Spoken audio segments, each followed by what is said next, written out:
കുംഭമാസത്തിലെ പൂരവും വന്നേ, പൊങ്കാലയർപ്പിക്കാൻ മങ്കമാർ വന്നേ, സങ്കടക്കെട്ടുകൾ തീയായെരിഞ്ഞേ, പുണ്യമതൊക്കെയും അമ്മ തരുന്നേ. സ്ത്രീജനത്തിൻ ശബരിമലയല്ലോ ഈ സന്നിധിയെന്നും, സാഷ്ടാംഗം തൊഴുതു നമിച്ചിടാം എൻ ആറ്റുകാലമ്മേ.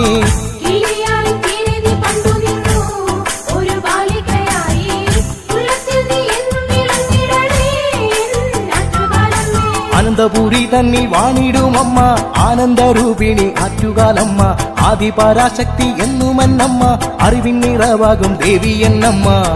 കിള്ളിയാറിൽ തീരെ നീ പണ്ടു നിന്നു ഒരു ബാലികയായി, ഉള്ളത്തിൽ നീ എന്നും വിളങ്ങിടണേ എൻ ആറ്റുകാലമ്മേ.